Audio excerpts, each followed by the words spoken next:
बड' लेटेस्ट आपडेटआव बयखौबो बरायबाय। दिनैनि रादाबखौ फरायदों आं प्रमद खाख्लारि। गिबि निउज आपडेटआव दङ।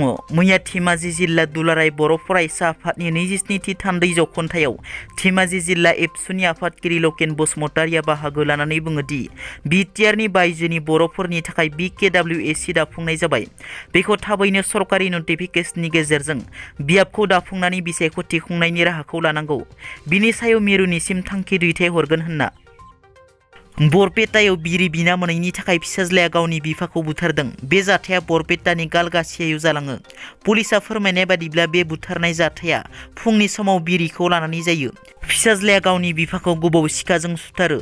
गोबौ सिखाजों बिफाखौ सुथारग्रा दुथां फिसाज्लाखौ शामसुल हक आरो थैनाय बिफाखौ लाल मियान होनना सिनायथिनाय जादों। पुलिसा बे जाथायखौ खौरां मोननानै जाथायसालियाव नुजाफैयो आरो शामसुल हकखौ खायो। शामसुल हकखौ पुलिसा थानायाव लांनानै सोंनाय फिननाय खालामो। शामसुल हकआ पुलिसनि सिगाङाव फोरमायनाय बादिब्ला फुंनि समाव बिफा फिसाज्लानि गेजेराव बिरिखौ लानानै नांज्लायनाय जायो आरो उनाव सानैबो बुलायो।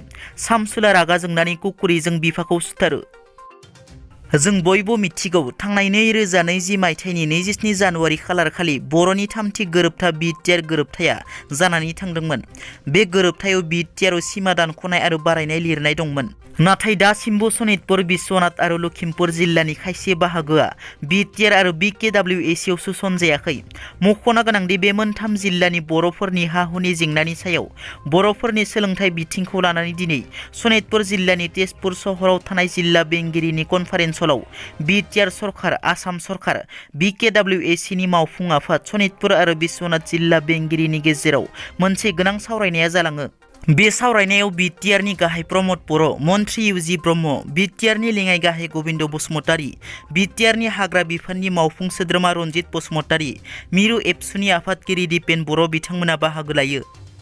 आलफायाव सासेल' सिख्लाया जयेन जादों। बे बाथ्राखौ बुंदों आलफा उदांनि गाहाय परेश बर'आ। बिथाङा थांनाय 15 फेब्रुवारियाव गुवाहाटी उजन बाजार ओनसोलनि खारगुलि गामिनि सानै सिख्ला रुमिदिका आरो सरस्वती दासआ डिब्रुगड़आव थांनि होनना ओंखारलांनायनि उनाव न'फारसे गिदिंलांफैनायनि थाखाय आलफा उदाङाव जयेन जानायनि खौराङा गोसारदोंमोन।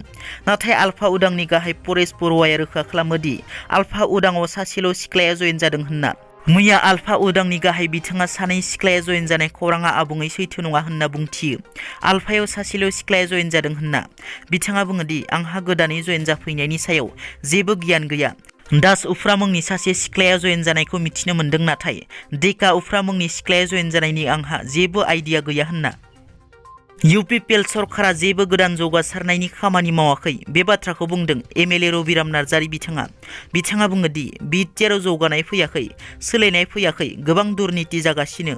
BPFखौ दुर्नीति खालामदों होनना बिथांमोना बदनाम होनानै सरकारनिफ्राय बोख्लायनो रायजोफोरखौ खावलायदोंमोन। रायजोफोराबो आसा खालामदोंमोन परिबर्तन जाथों होनना। BPF सरकारा फैफिननांगौ, बियो रायजोनि हास्थायनाय होनना। दिनैनि रादाबा एसेनोसै। नोंथांमोना जुदि आंनि चेनेलखौ दासिमबो साबस्क्राइब खालामाखै, अन्नानै साबस्क्राइब खालाम। गोजोन्थों।